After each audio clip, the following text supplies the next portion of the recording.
Banjir bandang menerjang Dusun Ciberem, Desa Sidamulih, Kecamatan Sidamulih, Kabupaten Pangandaran, Jawa Barat.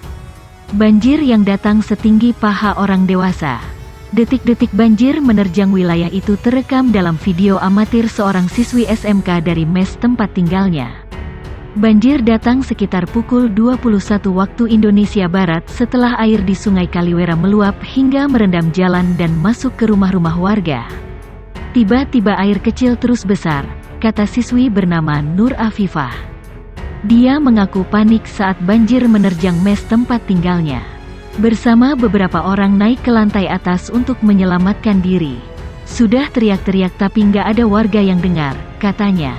Warga lain bernama Sartono menuturkan banjir datang secara tiba-tiba. Air yang masuk ke dalam rumahnya setinggi paha orang dewasa. Pas buka pintu, air datang langsung besar. Ada 5 menitan, tuturnya. Tak ada korban jiwa akibat peristiwa itu. Namun sejumlah warga kehilangan barang-barang yang hanyut terbawa banjir.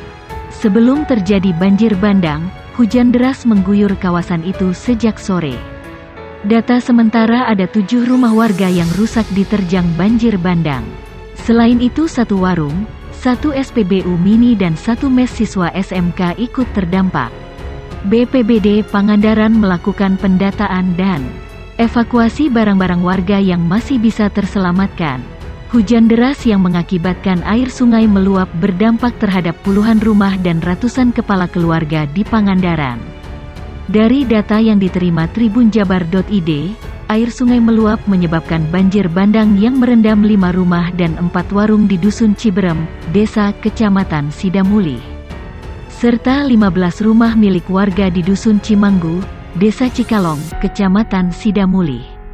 Kemudian, 1 rumah warga ambruk di wilayah Dusun, Desa Pamotan, Kecamatan Kalipucang dan 237 kepala keluarga di Desa Bojong, Kecamatan Parigi, Kabupaten Pangandaran juga terdampak.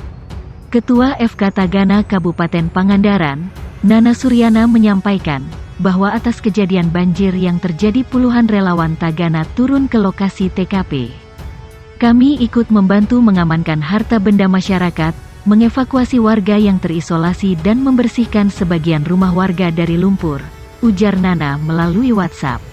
Hujan deras yang terjadi beberapa hari kebelakang ini berdampak terhadap warga setempat, khususnya yang dekat sungai.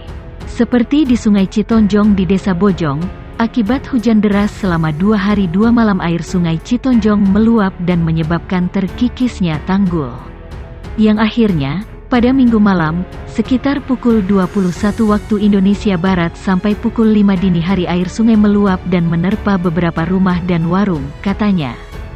Selain itu, ucap ia, pihaknya juga menangani sejumlah pohon yang tumbang akibat angin kencang.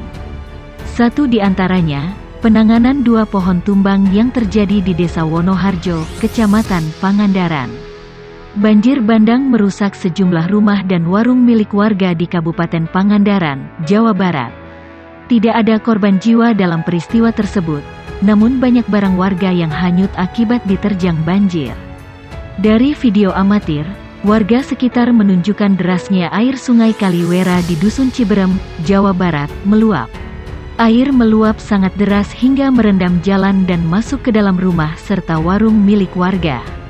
Akibat banjir bandang ini, sejumlah rumah warga terendam dan menghanyutkan barang-barang milik warga. Bahkan mes Putri SMK Dharma Agung yang letaknya di bantaran sungai jebol dan menghanyutkan barang-barang di dalamnya. Menurut keterangan dari warga, sebelumnya wilayah itu diguyur hujan sejak sore hingga malam dan mengakibatkan banjir bandang dengan ketinggian air mencapai 1 meter. Terobosan baru dilakukan Kejaksaan Negeri Kejari Tanjung Pinang dalam menangani kasus sengketa lahan, yakni dengan membuka posko pengaduan sengketa lahan di sejumlah kedai kopi. Penyelesaian sengketa lahan di kedai kopi ini dilakukan sebagai bentuk komitmen mendorong percepatan pembangunan di Tanjung Pinang. Menurut Kajari Tanjung Pinang, Joko Yuhono, ada kearifan lokal yang tumbuh di masyarakat, yakni dengan menyelesaikan berbagai permasalahan di kedai kopi. Kearifan lokal tersebut, menurutnya patut dicoba untuk penanganan sengketa lahan. Masyarakat suka ngopi, jadi kami bangun posko di kedai kopi. Mungkin ada 4 posko yang kami bangun. Saya pikir ini efektif, katanya. Menurut dia, tidak semua kasus sengketa lahan harus diselesaikan melalui jalur hukum, melainkan dapat juga diselesaikan secara kekeluargaan. Prinsip penyelesaian sengketa lahan adalah cepat, tepat dan tidak melanggar ketentuan yang berlaku.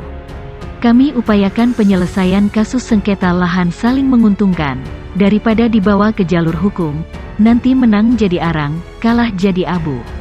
Ini yang tidak diinginkan, ujarnya.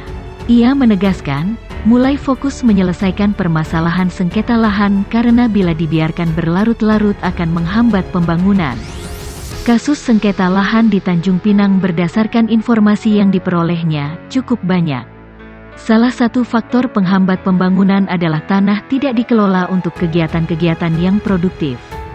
Salah satu penyebabnya, tanah tersebut sedang bersengketa, ucapnya.